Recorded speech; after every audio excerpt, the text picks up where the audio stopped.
Because talking about it isn't enough. It's me, it's exciting, I know how I feel, and I show you the picture of it, and you see it, and you're curious. But if you were there, your head would need to be on a swivel so that you can go around constantly and see everything. It was one of the main gathering places. There were many, many piers on the boardwalk. There were other piers being built when Steel Pier was built, but if you look at the other piers, they were all boxy, non-attractive structures. There was the Garden Pier that was next to the Steel Pier. Steel Pier, the front, basically, as you can see the front here, was a Victorian thing with cupolas here, and it was basically a Victorian structure. It was open air originally, and they later enclosed it as the 20th century went on. In the 1920s and 30s, they enclosed it to have theaters and vaudeville. There was the Steel Pier, and the Steel Pier had mostly shows and attractions. It didn't have rides per se. A lot of the other piers are gone. The Steeplechase Pier, which was a block away from it, you wouldn't even know it existed there now. That's gone. And that's the one that had the rides.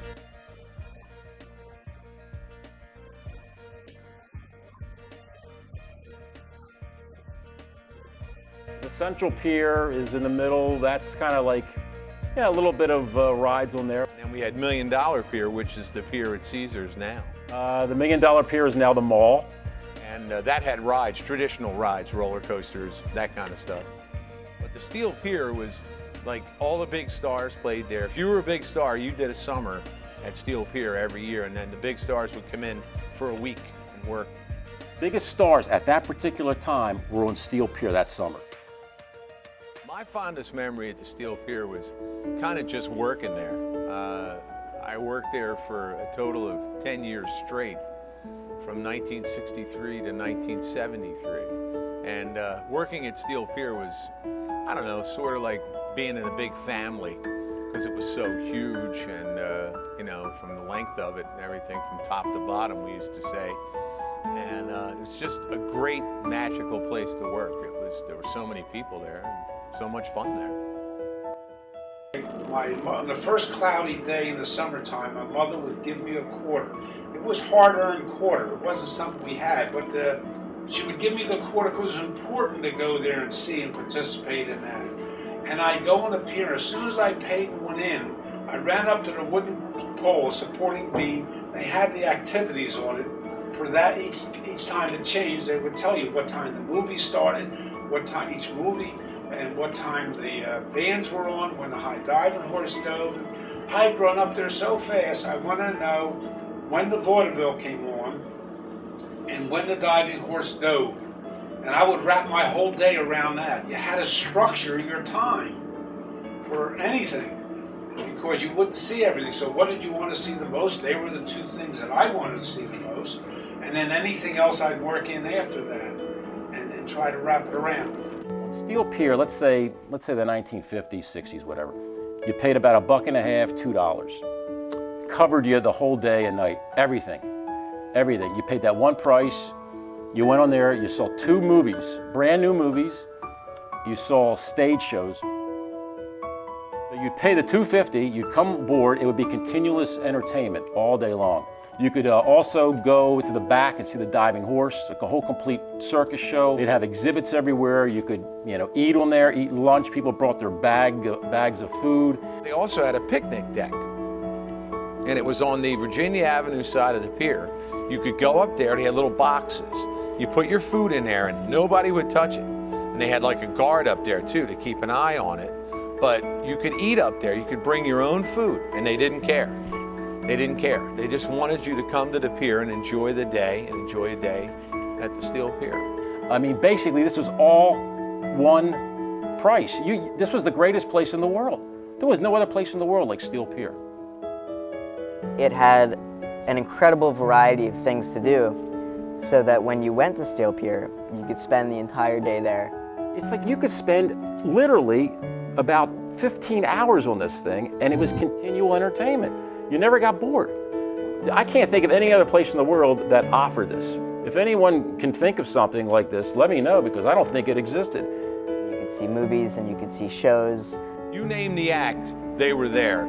I got to see, when I was an usher in the 60s, and I started ushering in about 65 or 66 in the music hall theater, And we saw the first tour of the Temptations, the first tour of the Supremes, Duke Ellington, Louis Armstrong, Frank Sinatra, Bobby Darin. You name the act, the person was there. We actually got to meet all the Jackson 5 when they came in. I got to meet Michael when he was a little kid. Ricky Nelson was the first rock and roll performer to play here, and it was a riot on the Pier because it was the first time he had ever performed anywhere live, and they had 44,000 people on the Pier that day. This microphone actually was on the steel pier. This is a 1941 prototype Shure SM59 that I was given by the stage manager, whose name was Carl Tripshin, and he was a great old codger that ran those stages like a deck of a ship. There, everything was clean and rolled up and everything. And what's really cool about this microphone is Dick Clark actually introduced Ricky Nelson in 1957 with this microphone. The one thing I really love about this thing is I can't imagine how many big stars played through this microphone.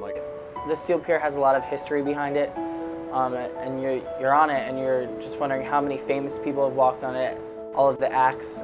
It's changed so much throughout the years, and it's got a big history in a sense, and it makes you think, and it's kind of like cool to like imagine how it changed. And you could go on rides and you could see the diving horse. This diving horse was what you see on my shirt, what you see on all the posters.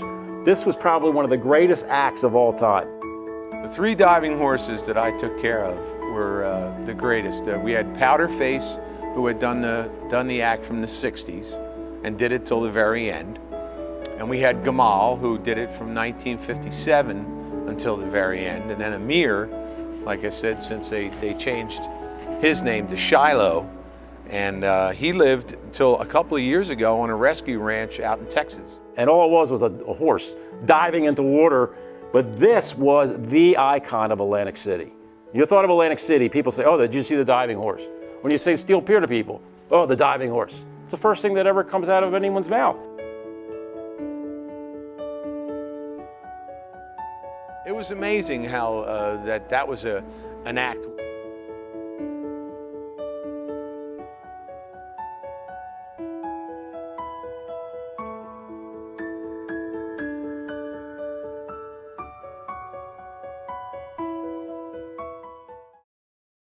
The diving bell is now at the loading platform. We have room for a full crew now. If you too think you'd enjoy this most unusual ride, step right up to the diving bell ticket booth, purchase your ticket now. The diving bell was a great act, was a great attraction. They only had one here and in California and in Coney Island. Now the one here actually went in the ocean.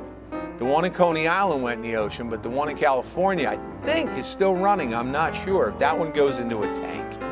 But can you imagine going 22 feet down in the ocean and getting to look out a window? It was just like being on board a submarine. That's exactly what it was like. And you could go on the bell. I mean, it was just, and we did see fish once in a while. And I loved that job because it gave me the opportunity to talk on a microphone for the first time, because I did the spiel. But on the steel pier, I think it was in '67, we opened at Easter. We used to open Easter Sunday, and we'd still run the bell. And it was like 23 degrees outside. It was really cold, and the ocean was really cold, but we decided, well, you know, we'll give it a shot. Not too many people went on, but a kid actually got his tongue stuck on the metal rail, and we had to get the hot water and take it off because it was so cold. It was really something.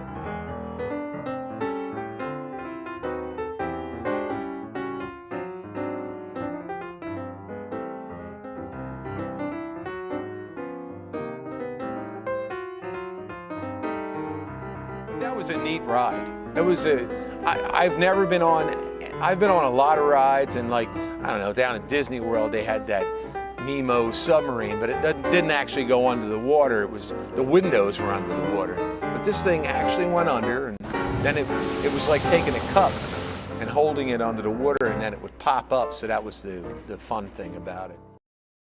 Step right up, you'll be the winner. Step right up, here's where you get the big prize, you'll be the winner.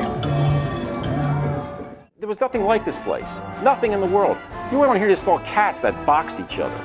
They had real cats that had boxing gloves on in a little ring, and the cats would box each other. Yeah, it's unbelievable. You had a chicken. You put money in, a live chicken would come out to you and place a fortune on your hand. I mean, it was crazy.